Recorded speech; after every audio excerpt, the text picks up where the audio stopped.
Assalamualaikum warahmatullahi wabarakatuh.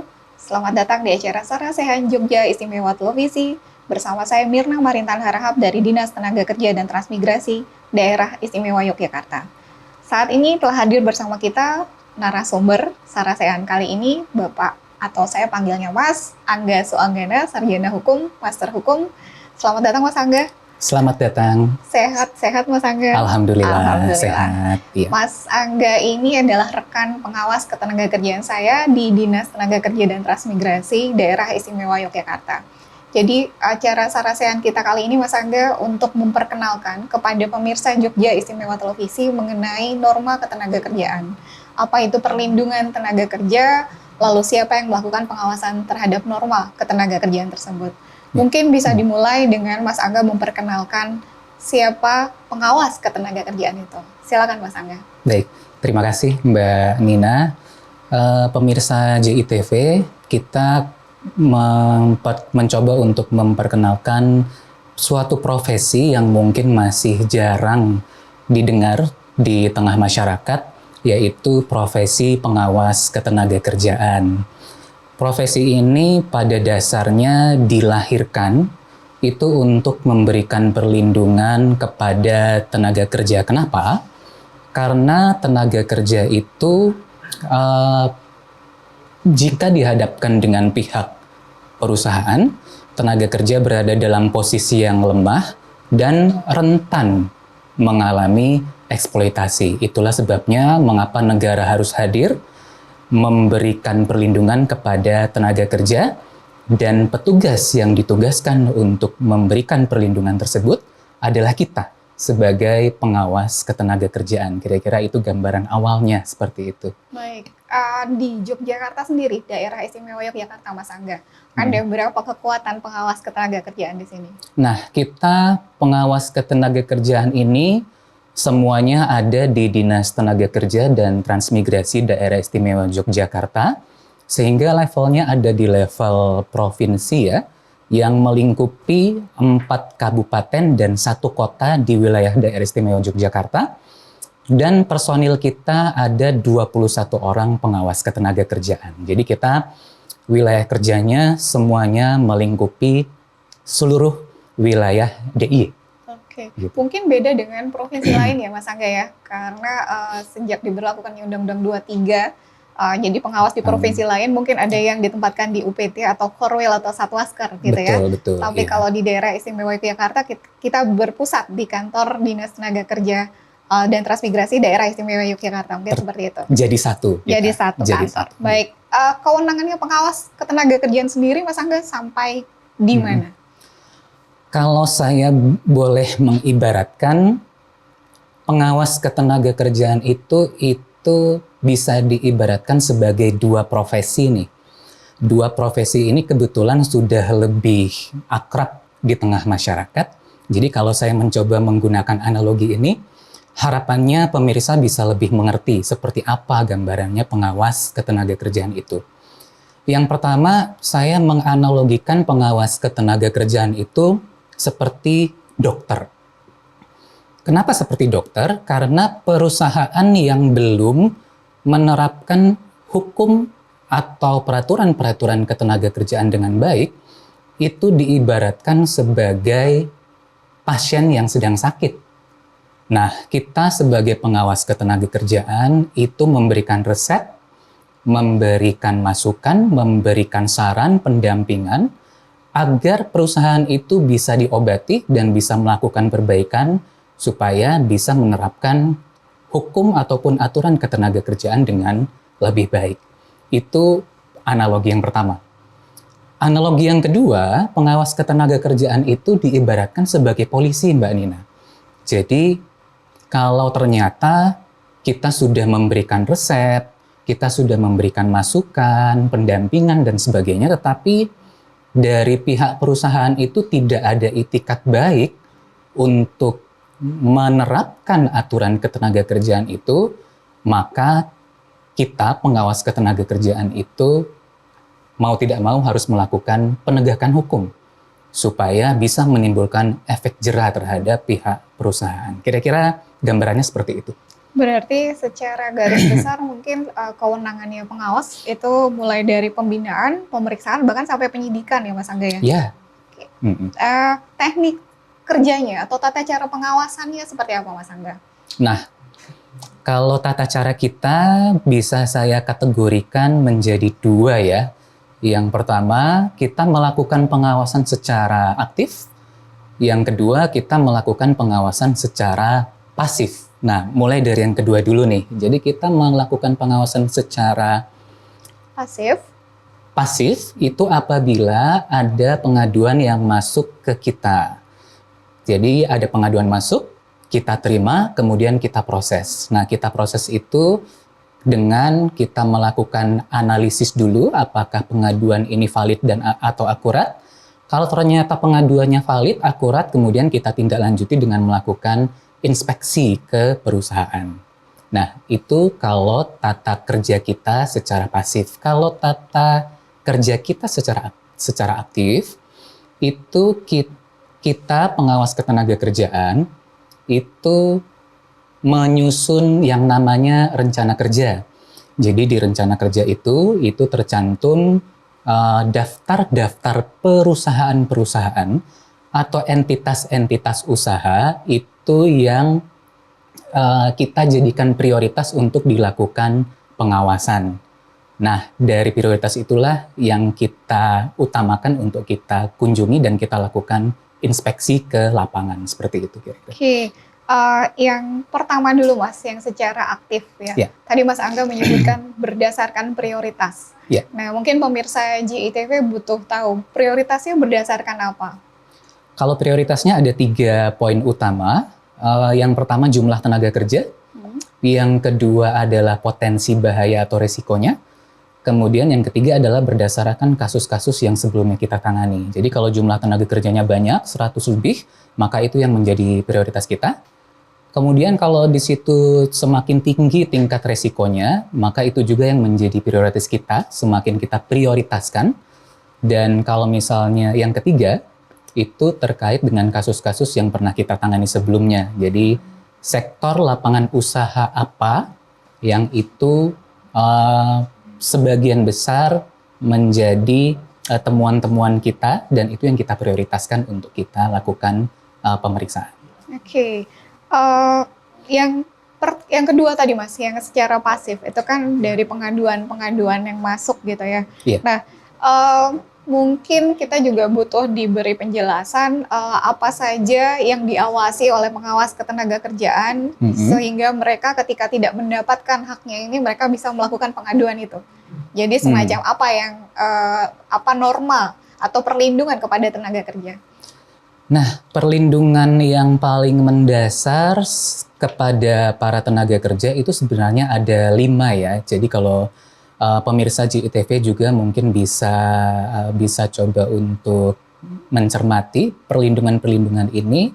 Yang pertama adalah perlindungan mengenai kepastian hubungan kerja. Ada beberapa kasus di mana tidak jelas nih hubungan kerja antara pihak pekerja dengan pihak perusahaan itu tidak jelas. Biasanya hanya secara lisan, tidak ada perjanjian secara tertulis, dan itu menimbulkan keraguan di antara kedua pihak itu. Nah, maka yang lebih utama adalah harus ada kejelasan mengenai hubungan kerjanya ini. Itu yang pertama. Yang kedua mengenai waktu kerjanya. Dan waktu istirahat. Jadi singkat kata, batasan maksimal waktu kerja dalam sehari itu maksimal 8 jam. Ada pula batasan maksimal waktu kerja dalam seminggu itu maksimal 40 jam. Itu untuk waktu kerjanya. Kemudian kalau untuk waktu istirahatnya, waktu istirahat di antara jam kerja dalam sehari itu, jadi maksimal 4 jam bekerja, itu sudah harus ada istirahatnya. Ya. Kemudian bisa dilanjutkan dengan bekerja lagi. Itu dalam sehari. Kemudian kalau dalam seminggu, itu harus ada hari istirahatnya. Apakah istirahatnya itu 1 hari dalam seminggu, atau bisa juga istirahatnya 2 hari dalam seminggu. Itu waktu kerja dan waktu istirahat. Perlindungan yang ketiga Mbak Nina, ini yang cukup mendasar, yaitu mengenai pengupahan. Nah, pengupahan ini pemirsa, Kalau saya coba bahasakan secara sederhana, alangkah baiknya apabila perusahaan itu memberikan upah kepada pekerja tidak kurang dari upah minimum. Itu pun upah minimum itu hanya untuk pekerja dengan masa kerja 0 tahun dan berstatus lajang atau single. Kalau dia ternyata sudah berkeluarga, sudah menikah, dan dia masa kerjanya itu 1 tahun lebih, seharusnya upahnya lebih tinggi dari upah minimum. Ya. Itu perlindungan yang ketiga. Perlindungan yang keempat, nah ini tidak kalah penting, ini kaitannya dengan jaminan sosial. Jaminan sosial itu konkretnya adalah pekerja ketika bekerja di perusahaan, maka perusahaan wajib mendaftarkan pekerja yang bersangkutan ke BPJS Kesehatan dan BPJS Ketenagakerjaan. Itu yang keempat. Yang kelima, jadi ini adalah 5 perlindungan dasar tenaga kerja. Yang kelima adalah kaitannya dengan keselamatan dan kesehatan kerja. Keselamatan dan kesehatan kerja ini simpelnya adalah berangkat semangat, bekerja giat, pulang selamat. Jangan sampai berangkat semangat, bekerja giat, pulang tinggal nama.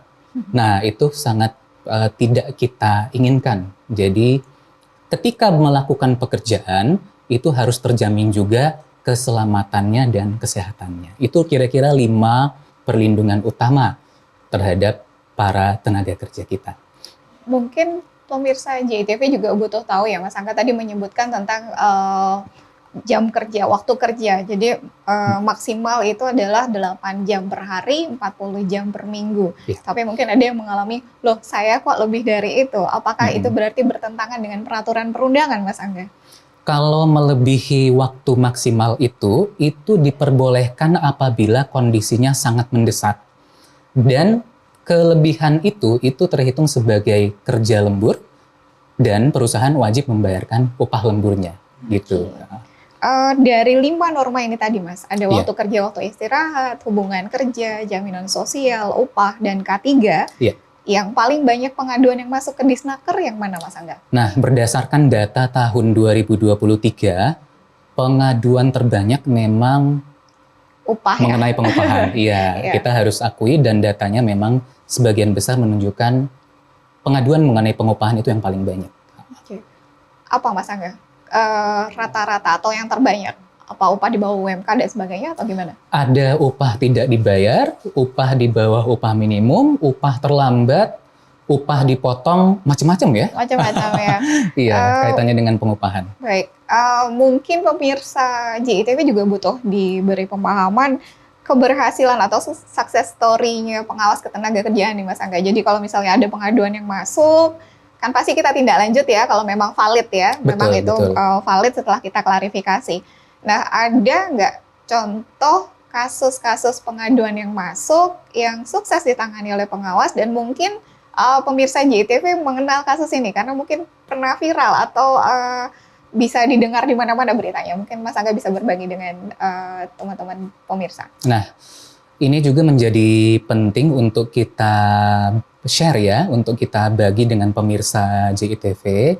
Mungkin pemirsa juga sudah pernah mendengar salah satu kasus ini karena sudah cukup viral dan cukup banyak diberitakan di berbagai media. Beberapa tahun yang lalu ada salah satu entitas usaha, itu dia bergerak di bidang wisata kuliner, tetapi dia menggunakan salah satu alat yang sebenarnya berbahaya, yaitu dia menggunakan yang namanya mobile crane. Dia menggunakan mobile crane untuk mengangkat, bisa dibilang kafe ya, kafe itu diangkat sampai ke ketinggian 30 meter di atas permukaan tanah, sehingga para penikmat wisata kuliner itu bisa menikmati kulinernya di atas ketinggian. Nah, 30 yang meter ya, 30 meter. Yang paling mengkhawatirkan itu karena diangkatnya itu dengan menggunakan mobile crane yang sebenarnya itu tidak boleh digunakan untuk mengangkat orang seperti itu. Itu sangat berbahaya. Nah, ketika itu ramai di pemberitaan, tim kami, tim pengawas ketenagakerjaan itu langsung melakukan inspeksi ke lapangan kita lakukan penilaian terhadap aspek-aspek keselamatannya dan ternyata memang itu sangat berbahaya, langsung kita perintahkan untuk dihentikan saat itu juga. Nah, kemudian langsung dihentikan oleh pihak perusahaan dan sampai sekarang sudah tidak digunakan lagi. Jadi memang karena itu sangat berbahaya, itu sudah tidak kita perbolehkan untuk dioperasikan. Dan sampai sekarang alhamdulillah tidak pernah lagi digunakan. Dan pengusahanya beralih ke usaha yang lain. Gitu ya. Berarti kewenangan pengawas bisa sampai menghentikan satu alat K3 yang memang tidak sesuai dengan peruntukan. Tidak sesuai dengan peruntukan dan sangat berbahaya. Sangat berbahaya. Baik, ada contoh yang lain Mas Angga? Kalau tadi kan pengaduan terkait K3 ya. Betul. Mungkin dengan norma yang lain. Nah, salah satu contoh kasus juga pemirsa, jadi beberapa tahun yang lalu mungkin pemirsa juga pernah dengar di berbagai media sosial dan pemberitaan, ada salah satu usaha kuliner itu mempunyai ribuan tenaga kerja melakukan pemotongan upah itu secara semena-mena. Nah, pemotongan upah yang dilakukan itu sangat bertentangan dengan undang-undang, sangat bertentangan dengan peraturan. Dan ketika itu viral, ketika itu heboh begitu ya pada saat itu, tim kita langsung menindaklanjuti, langsung kita lakukan inspeksi. Kemudian kita cek ternyata rencana itu benar akan dilakukan. Waktu itu memang rencana akan melakukan pemotongan upah itu. Masih rencana pemotongan upah, tapi Betul, sudah viral sudah gitu ya? viral. Kemudian target kita waktu itu adalah rencana ini harus dibatalkan.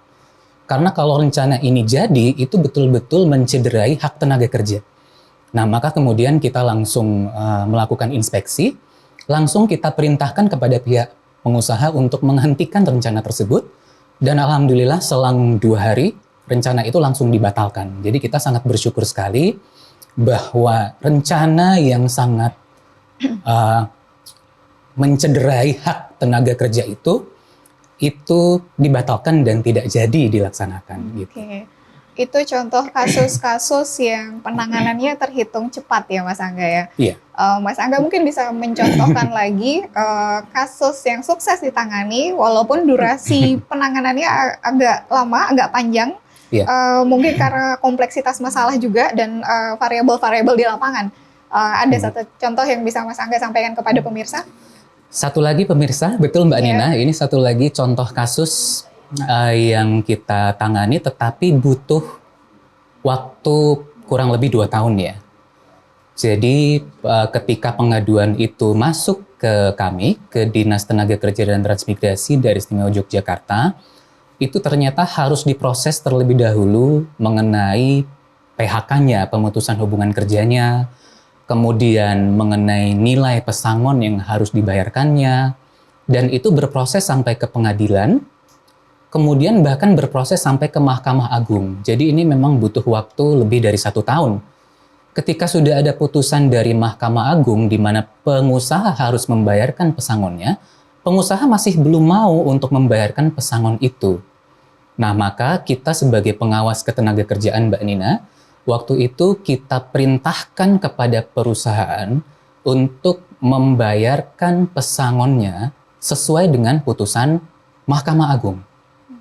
Nah, ya alhamdulillah setelah melalui proses panjang, setelah proses di persidangan, kemudian kita berikan perintah dari pengawas untuk membayarkan pesangonnya, kemudian alhamdulillah waktu itu dibayarkan kepada para pekerjanya gitu. Jadi memang ini beberapa contoh yang kita berikan, contoh kasus yang kita berikan bahwa memang penanganan itu variatif dan dinamis di lapangan sesuai konteks dan dinamika yang ada ya. Oke, baik. Terima kasih Mas Angga.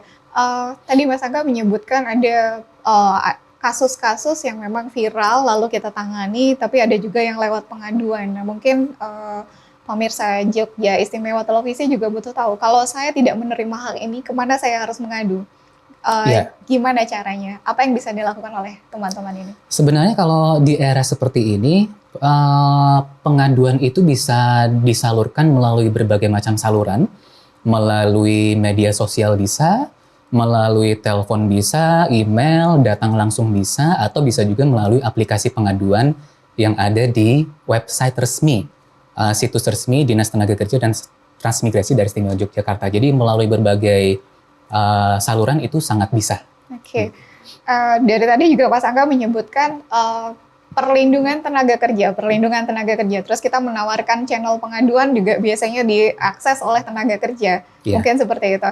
Nah, pemirsa Jogja Istimewa Televisi yang sebagai pelaku usaha mungkin punya pikiran, kok sepertinya yang dilindungi pekerjanya saja. Perlindungan buat kami pelaku usaha seperti apa? Apakah pengawas ketenaga kerjaan ada di tengah-tengah atau lebih condong ke satu pihak? Mas Angga mungkin bisa menjelaskan. Iya, ini pertanyaan yang sangat penting. Jadi pada dasarnya memang pengawas ketenaga kerjaan itu lahir dengan latar belakang untuk memberikan perlindungan kepada tenaga kerja. Tetapi kita yakin Mbak Nina dan pemirsa JITV bahwa apabila perlindungan tenaga kerja itu diwujudkan, apabila hak-hak tenaga kerja itu dipenuhi, para tenaga kerja itu akan bekerja dengan nyaman, akan bekerja dengan tenang. Dan ketika mereka bekerja dengan nyaman dan tenang, itu pasti kinerjanya akan meningkat dan pasti mendukung produktivitas perusahaan.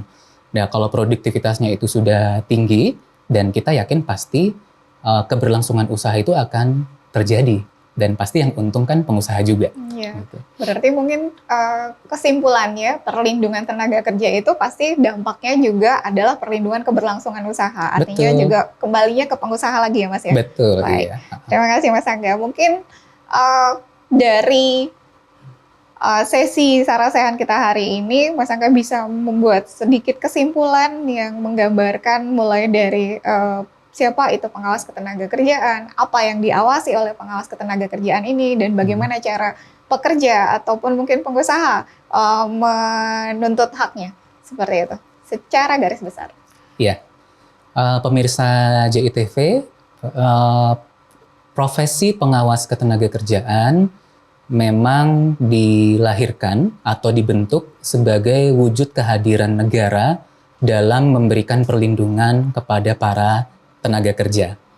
Perlindungan-perlindungan dasar kepada para tenaga kerja itu seperti tadi yang sudah kita bahas, ada 5, itu yang paling mendasar, mengenai kejelasan hubungan kerja, kemudian waktu kerja dan waktu istirahat, pengupahan, jaminan sosial, bahkan sampai ke keselamatan dan kesehatan kerja. Nah, perlindungan itu apabila benar-benar terwujudkan, apabila benar-benar terpenuhi, pasti akan meningkatkan produktivitas perusahaan juga dan pasti akan mendukung keberlangsungan usaha. Jadi memang ini menjadi tujuan kita bersama, maksud kebaikan kita bersama, baik melindungi pekerja dan juga berdampak positif kepada perusahaan. Baik. Terima kasih Mas Angga. Mungkin juga bisa kita sampaikan kalau pemirsa Jogja Istimewa Televisi, baik itu pekerja ataupun pengusaha, ingin meminta konsultasi terkait dengan norma ketenaga kerjaan, silahkan. Dengan tangan terbuka, Dinas Tenaga Kerja membuka ruang untuk konsultasi itu tadi, gitu ya Mas Angga ya? Iya, sangat terbuka. Baik, terima kasih Mas Angga untuk waktunya. Demikian norma ketenaga kerjaan dan pengawas ketenaga kerjaan yang coba kami kenalkan kepada teman-teman pemirsa Jogja Istimewa Televisi. Sampai jumpa di acara Sarasehan berikut. Kami mohon pamit. Assalamualaikum warahmatullahi wabarakatuh.